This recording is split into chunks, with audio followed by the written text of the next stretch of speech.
Barcelona's tactical masterclass. Pedri the Conductor, Rashford Reborn. The night at St. James Park wasn't supposed to be calm. It was supposed to be chaos. Roaring fans, heavy rain, flying tackles, and the kind of atmosphere that drowns visiting teams. For most sides, this is a nightmare. For Barcelona, it was a test. And from the first whistle, it was clear. Newcastle came to make it a fight, not a football match. À la VAR ce soir, c'est parti!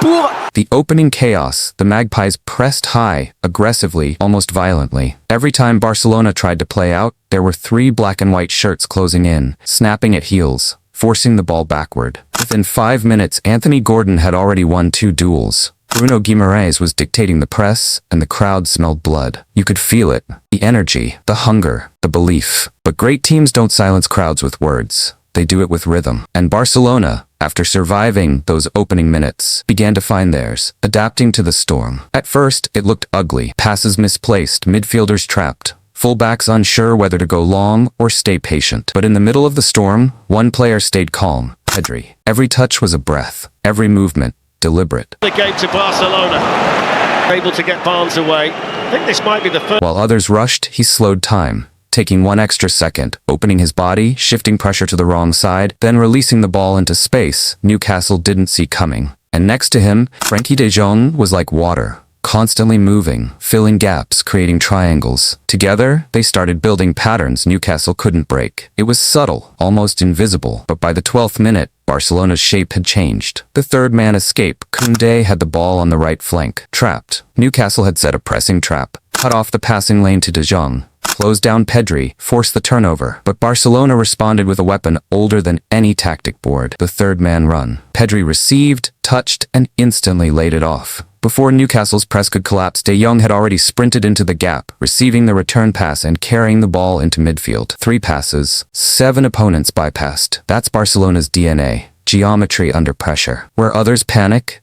they calculate. The physical outlet, Rashford's role. et Garcia qui a plongé sur ce ballon.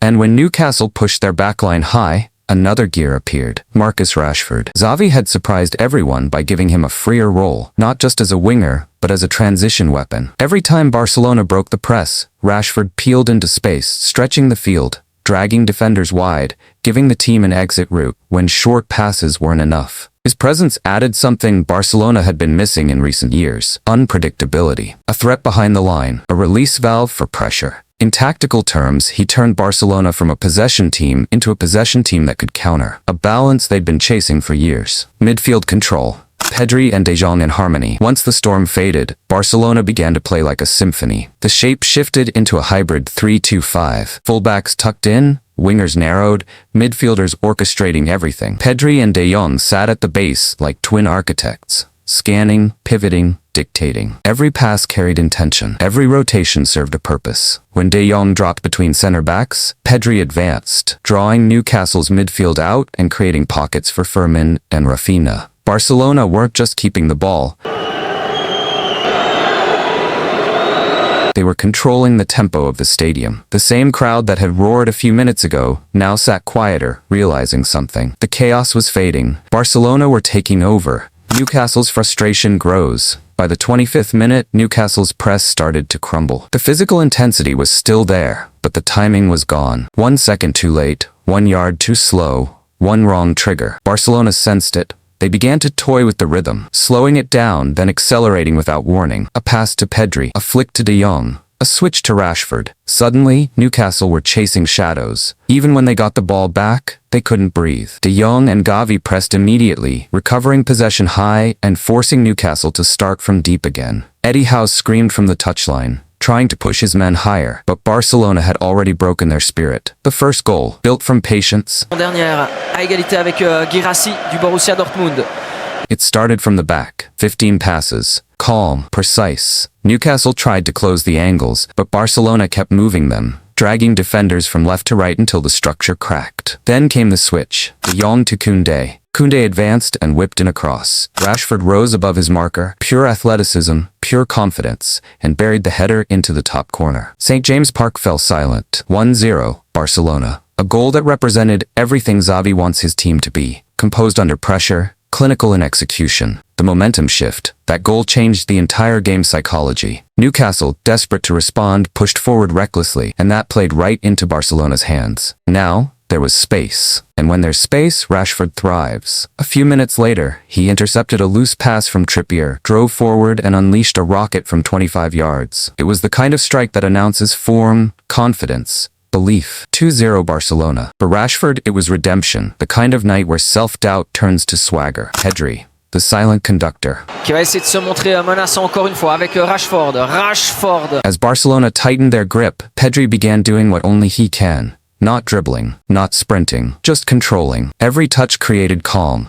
Every turn dissolved pressure. He'd drift into spaces between the lines, receive with a half-turn, and instantly open 3 options. To the untrained eye, it looks simple, but it's what makes him elite. Pedri doesn't play football faster than others. He simply plays it sooner. When he and De Jong combine, the pitch becomes their chessboard. One moves forward, one holds. One attracts pressure, the other exploits the gap. That's not just chemistry. That's years of tactical evolution in motion. Newcastle's brief comeback. To their credit, Newcastle didn't collapse. Their spirit, their energy, their belief, it's what defines them. A quick combination through Guimarães and Tonali finally broke Barcelona's lines. Murphy darted down the right, whipped in a perfect ball, and Gordon met it first time. 2-1. The stadium exploded back to life, and for a few minutes it felt like the chaos had returned. But champions, even those still being rebuilt, know how to absorb pressure. Barcelona's game management. Instead of panicking, Barcelona shifted gears. They stopped running, started walking with the ball. Every touch became deliberate again. They controlled the next 20 minutes, not by attacking, but by denying Newcastle oxygen. De Jong dictated the tempo like a metronome, while Pedri kept recycling possession. Even the defenders joined in. Christensen and Araujo playing passes not to create, but to exhaust. By the 80th minute, Newcastle were mentally done. The press was gone. The fight was fading. Barcelona weren't just winning, they were teaching. The closing scenes. In the final minutes, Xavi brought on fresh legs. Gavi and Furman pushing higher to maintain pressure. Lewandowski staying central to hold the ball up. Every substitution had intent. To preserve control, not chase goals. Barcelona didn't need more. They already had what they came for, dominance. When the final whistle blew, it wasn't relief, it was validation. A 2-1 win. But the scoreline didn't tell the full story. This was tactical authority. A statement that Barcelona, even in transition, still understand football's oldest truth. Control wins games. Numbers don't lie. The stats reflected it perfectly. Barcelona had 64% possession. I think it's fascinating because we saw that Paris Saint-Germain team brutally in the middle of the park. More passes completed in the final third than Newcastle had touches inside Barcelona's box. The expected goals were nearly equal, but the quality of control, the management of tempo, and the calmness under pressure set them apart. That's not luck, that's structure. That's what Xavi has been building. The broader picture, philosophy reborn. Barcelona's identity has always been about more than tactics. It's philosophy. It's belief in rhythm, in control, in possession with purpose. And nights like this prove that philosophy still works, even against the modern, high-pressing chaos of the Premier League. Where most teams crumble, Barcelona adapt. Because football at its core is not about running faster, it's about thinking quicker. Pedri, De Jong, Rashford,